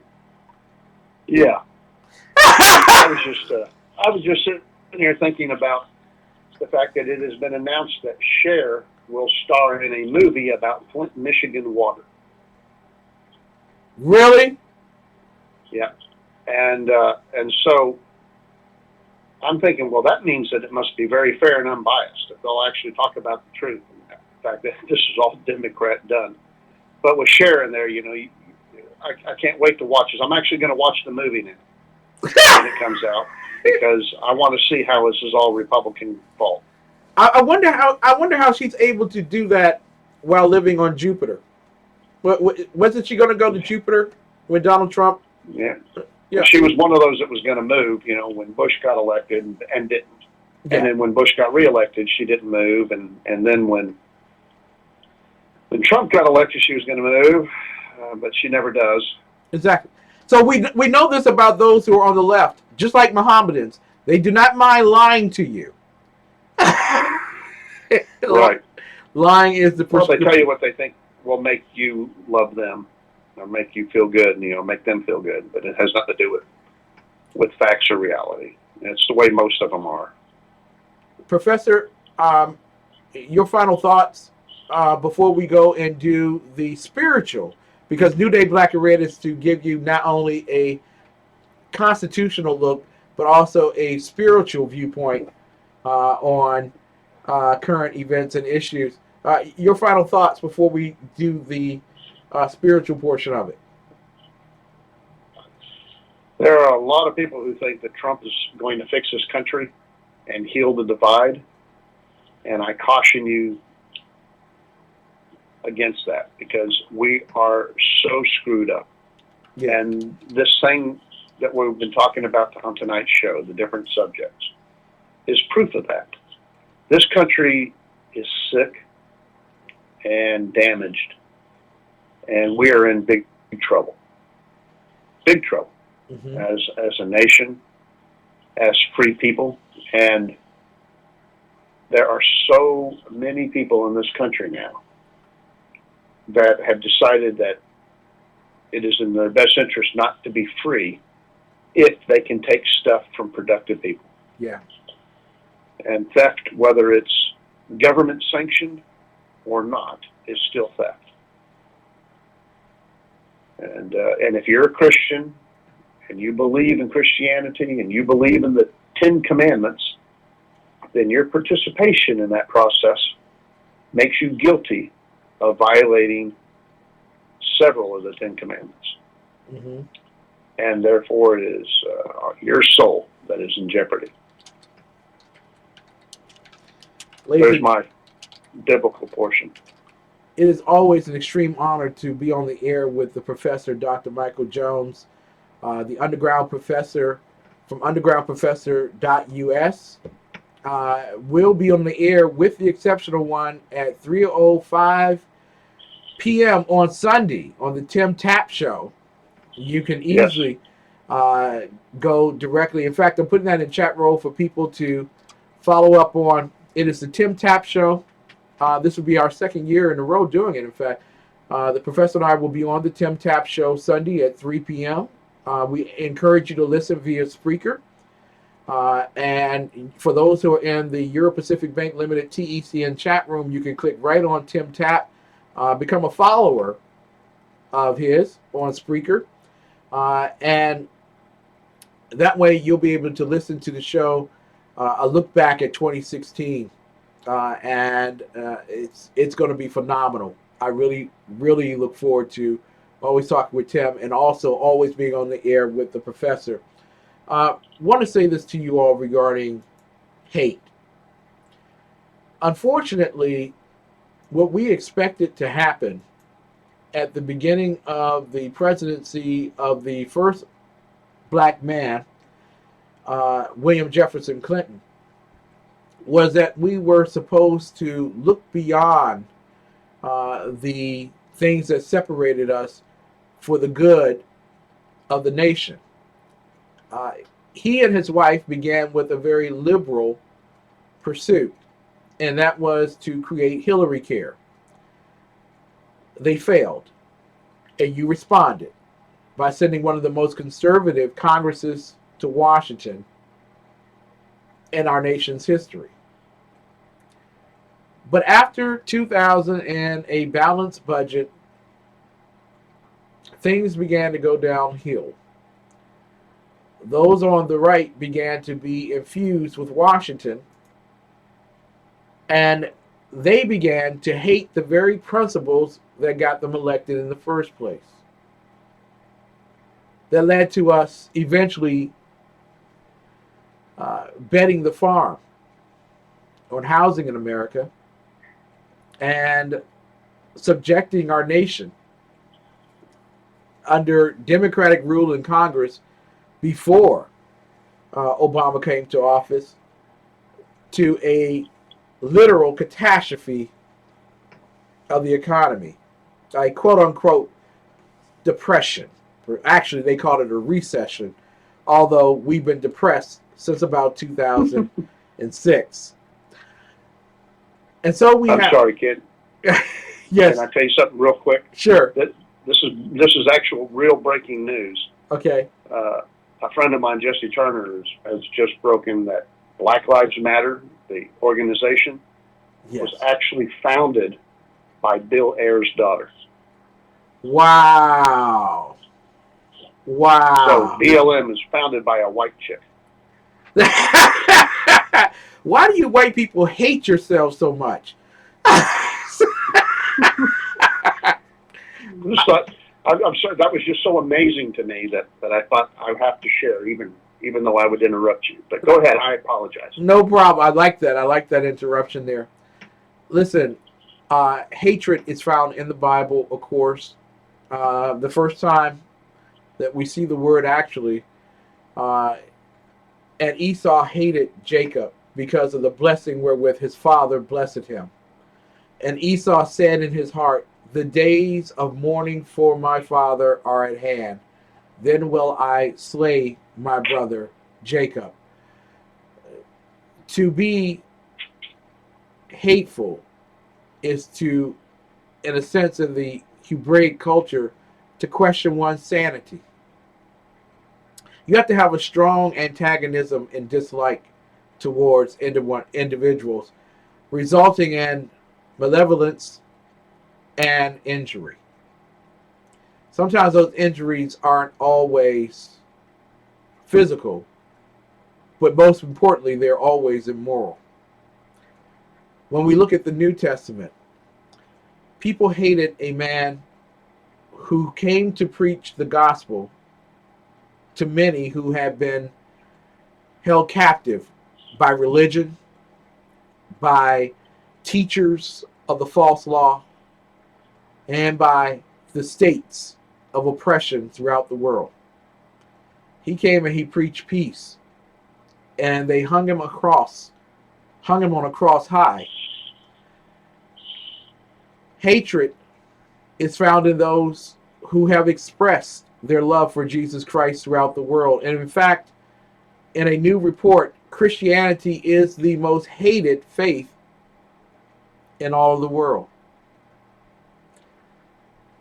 Hate is a terrible thing. And I want to take you very quickly to Psalms 97:10. It says, "Ye that love the Lord hate evil. He preserves the souls of the saints. He delivereth them out of the hand of the wicked." I want to say to that 18-year-old boy in Chicago who was treated with malevolence and hatred only seen in hell itself, we ask your forgiveness. We ask your forgiveness because we have allowed, by voting in Barack Obama and those on the left, the opportunity to create a new world, to fundamentally transform America, to put us back where we were in the 1950s, separate but equal. But in reality, we were separate and unequal. You see, the Democrats, thanks to Lyndon Baines Johnson and Franklin Delano Roosevelt and now Barack Hussein Obama, have made it abundantly clear. Tyranny justifies a nation, and righteousness is a reproach. Psalms 97:10 says, "Ye that love the Lord hate evil." Don Lemon doesn't hate evil, he abides in it. He preserves the souls of his saints. That young man was preserved for a reason, for us to pursue justice and to rewrite what has been written errantly. And then finally, he delivereth them out of the hand of the wicked. We, my friends, are in the hands of the wicked right now. We did that by choice. We crossed over from the hands of the righteous into the hands of the wicked. We have the opportunity now to cross back. It will require your faith. It will require your courage. But most importantly, it will not require your silence. It is time now for us to rise up in faith, to love the Lord with all of our heart, with all of our mind, with all of our soul, and with all of our strength, and take back our nation. Not from just Democrats, but from Republicans too. This nation is not theirs. It's the Lord's. Professor, your final thoughts? Yeah.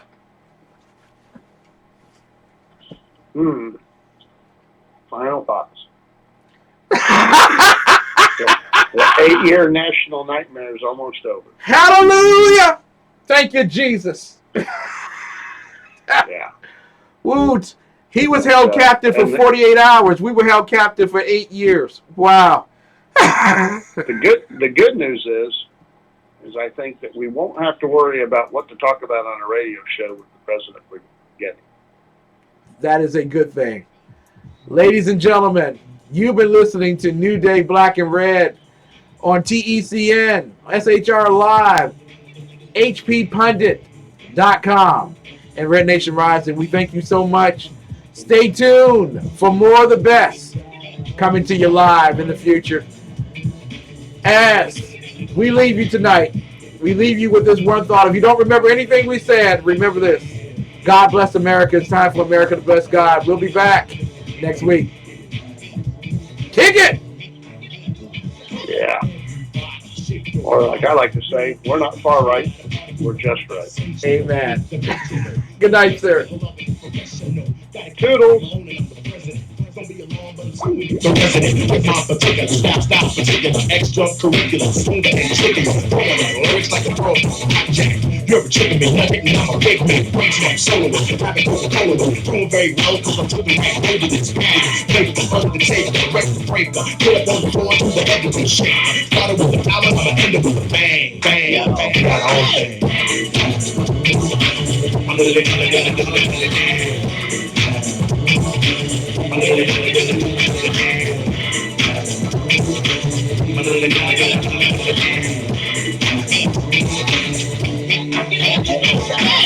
Set, brace, wet, and sweat. In the corner, people sitting down, they had as much as they can possibly get. Meanwhile, I'm ramping, feeling like a champion. Push up on a cutie, boom, digits, I'm stance, I'm the face, my backbone. Stuck like an Oreo, everybody broke for a everyday video. Fucking in stereo, people said, here we go. Cutie down the front, said heavy on my